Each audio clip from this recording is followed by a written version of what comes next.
सबसे पहले पुरखों को नमन, इस प्रकृति को नमन, आप जो सामने बैठे आप सबको नमन। इस विश्व आदिवासी दिवस की इस पावन पर्व पर आप सबको आयोजन कमेटी की तरफ से, जिले की तरफ से आप सबका तहे दिल से मैं इस जिला मुख्यालय पर हार्दिक जोहार करता हूं। कार्यक्रम के इस पड़ाव में थोड़ी देर बाद सामाजिक कार्यकर्ता दादा भवर जी आपके बीच में पहुंचने वाले हैं। सामाजिक कार्यकर्ता राजकुमार भाई आपके बीच में पहुंचने वाले हैं। उनको सुनना है, इसके बाद जाना है। बातें बहुत सारी हो गई, मैं 3 बातों पे बात करूंगा। व्यवस्था, शिक्षा, स्वास्थ्य। व्यवस्था के बारे में मैं बता दूं, ये जो पुरखाई व्यवस्था है ये हमारे बाप दादाओं की बनी हुई व्यवस्था है। इसी को देख करके, इसी को मान करके यूएनओ ने विश्व आदिवासी दिवस घोषित किया है। सबसे पहले मैं उन घोषित करने वालों को धन्यवाद आपकी ओर से देना चाहता हूं। हमारे पहनावे, हमारी संस्कृति की वजह से ये दिन मनाने को हमको मिला। यही व्यवस्था में मैं थोड़ा सा आगे जाऊंगा।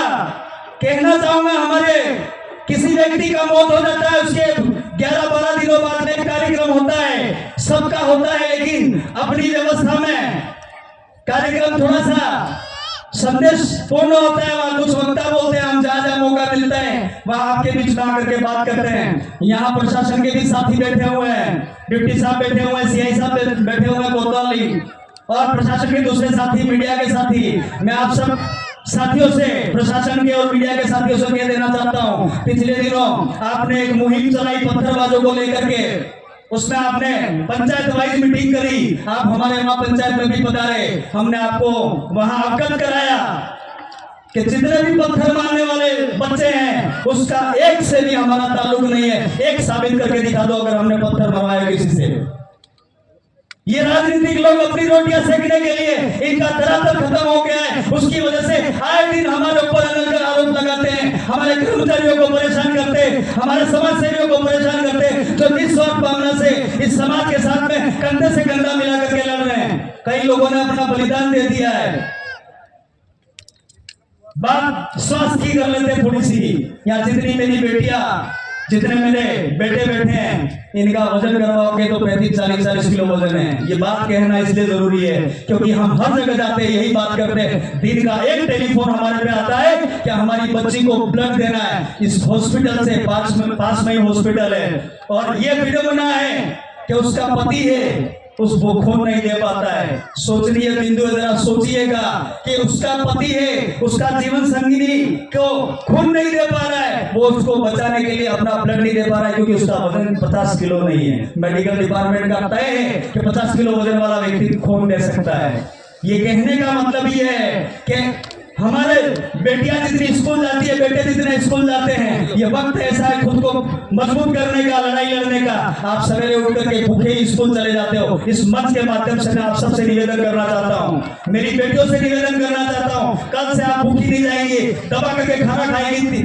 कम से कम दिन में 3 टाइम खाना करके मजबूत रहोगे तो इस सिस्टम से लड़ पाओगे। सिस्टम मारने पे उतारू हो गया है, चाहे वो केंद्र का हो, चाहे वो राज्य का हो। मैं किसी पार्टी को इस मंच के माध्यम से गाली नहीं देना चाहता हूं। अगर ये जितनी सरकारी योजना देनी ही है आप वन विभाग के अंदर दीजिए। क्या कारण है कि आदिवासी निवासरत रहता है वहीं आप इन योजनाओं को देते हैं? ये कहने का मतलब इसलिए, मेरी पंचायत का मसला था, वन विभाग की जमीन को लेकर के वहां पंचायत भवन बनवा रहे हैं हम लोग। तो ये जितने पावर प्लांट आते हैं, जितनी भी स्कीमें आती है सरकार की, ये इस वन विभाग के क्षेत्र के अंदर सरकार क्यों नहीं लगा सकती है? अडानी अंबानी को दे सकती है, तो यहाँ देने में क्या मौका रही है इनको? अरे कुछ पूंजीपतियों के लिए आप लोग काम करने में उतारू हो गए, कुछ लोगों के लिए उतारू हो गए। इस देश से आदिवासियों को खत्म करने की मुहिम चालू कर दी है इन लोगों ने। ये विश्व आदिवासी दिवस के लिए इसलिए कह रहा हूँ, पूरा विश्व इस व्यवस्था के अनुसार चलता है। एक बहुत बड़ा गंभीर मसला हमारे समाज में, वो फिर कह देना चाहता हूँ, जहां जहां मौका मिलता है हम लोग कहते हैं पोक्सो। ये बहुत बड़ी दुखद बात है। प्रशासन के भी साथियों को अवगत करा देना चाहता हूं। राजी खुशी साथ में जाते हैं। 5 लाख की लालच में वकील, 5 लाख की लालच प्रशासन के अधिकारी उस बेटी के और उस बेटी के द्वारा बेटे के खिलाफ मुकदमा दर्ज करा देते हैं। वो जाता तो 16 साल का है। जब वो बाहर आता है तब उसकी उम्र 36 से 40 साल के आसपास हो जाती है। वो मेरी उम्र का होकर के बाहर आएगा। साथियों, सोचने का वक्त आ गया है। ये जितने भी मसले हैं, वहां उस पंडाल के अंदर कमेटी व्यवस्था के कमेटी बैठे हुए हैं, उनसे जाकर के संपर्क करके गांव के वडीलों से, गांव के रिटायरमेंट कर्मचारियों से आप मिलकर के काम करें। एक लाश पत्थरबाजी का जो मामला है, यहाँ जितने बैठे हो, यहाँ जितने कर्मचारी आए हो, जितने कमेटी आए हो, जितने नेता आए हो, उन सब की जिम्मेदारी बनती है अपनी अपनी पंचायत में 10 लोगों की ऐसी टीम बनाए जो रात के अंदर गश्त लगाए। और ये पत्थर मारने वाले किसी के सगे नहीं है। वो देख के नहीं मारते कि आदिवासी है, बामण है, ये राजपूत है, ये बनिया है। वो लूट मार करने के लिए, उसकी आकांक्षा को पूरा करने के लिए, उसी बात को जोड़ते हुए मैं मेरी लास्ट बात कहना चाहूंगा। सरकार बहुत सारी स्कीमें देती है, पंचायत के माध्यम से, प्रधान कोटे से, एमएलए कोटे से, सांसद कोटे से बहुत सारी स्कीम्स देती है। फ्री की रेवड़ी बढ़ती है, ऐसा पिछले चुनाव में चला। अगर देना ही चाहती है सरकार, अनाज तो हम पकाने वाले लोग हैं, खाने वाले लोग हैं। अगर देना ही है, हर घर में एक बेटा पड़ा हुआ है, हर घर में एक बेटी पड़ी हुई है, उसको नौकरी दे दीजिए बिना कंपटीशन के।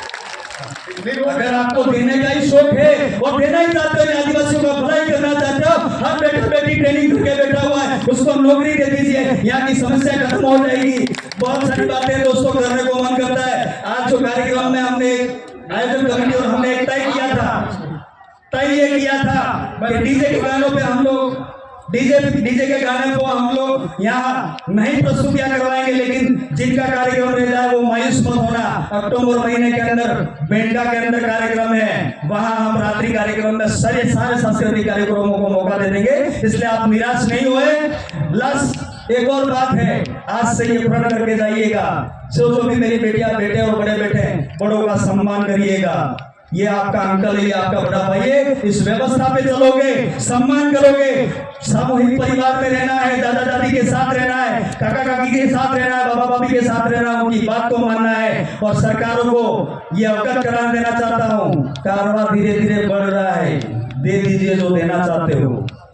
कारोबार धीरे धीरे बढ़ रहा है, दे दीजिए जो देना चाहते हो। संविधान के अंदर लेकर के हम हमारी लड़ाइयां लड़ेंगे, संविधान के दायरे में लेकर के हम हमारा काम करेंगे। और हम पे ये दोनों राजनीतिक पार्टियों को कह देना चाहता हूँ, वो जो आरोप लगा रहे हो आप लोग, उन आरोपों का जवाब हम दे सकते हैं, लेकिन हम हमारी ऊर्जा व्यर्थ नहीं करना चाहते हैं। हम हमारे समाज को इकट्ठा करने की बात कर रहे हैं, मुस्लिम कम्युनिटी को साथ लेने की बात कर रहे हैं, एससी कम्युनिटी को साथ लेने की बात कर रहे हैं, दलित पिछड़ों को साथ लेने की बात करें। पूरे भारत के अंदर आज एक आवाज गई है, संसद भवन के अंदर आदमी बोलता है, लोक विधानसभा के अंदर एक आदमी बोलता है, वो आपकी आवाज वहां बुलंद हो गई है। अभी तो कुछ लोगों के होर्डिंग पे फोटो लगे, आज देखता है। पिछले टाइम क्या हुआ था भैया, 5 साल पहले क्या हुआ था, अब तो आपको समझ भी याद आने लग गया, अब आपको समझ भी दिखने लग गया, आप बोलने लग गए। अरे हमारे लोग वहां नहीं गए होते, नहीं हटते तो आप लोग कहां से बोल पाते। बढ़िया है, कम से कम बोलने तो लगे। हम तो ये कहना चाहते, आना ही है तो एक मंच पर आ जाइए। ये आदिवासी परिवार का बहुत बड़ा कारोबार बढ़ता जा रहा है। एक दिन कम से कम पार्टी छोड़ दीजिए, डंडे झंडे छोड़ दीजिए, हमारे साथ कंधे से कंधा मिला करके आकर के खड़े रहिए। आपको समाज सम्मान देगा, मान सम्मान दे देगा। इन्हीं बातों को कहते हुए धन्यवाद। जय जोहार, जय आदिवासी। एक नारा लगवाऊंगा, मान रहे सम्मान रहे, प्रदेश का नाम रहे। पीछे वालों को भी प्रदेश को मान नहीं देना है। अरे मान रहे सम्मान रहे, आवाज दो, अरे आवाज दो। अभी तो लियन रही है, फिर मिलेंगे, फिर बात करेंगे। खुश रहना, आबाद रहना। जब भी मिलेंगे समाज के लिए बात करेंगे। जब तक इस शरीर के अंदर आखिरी खून का कतरा बचता है, तब तक इस कम्युनिटी के लड़ते रहेंगे। धन्यवाद। जय जोहार। बहुत बहुत धन्यवाद भाई।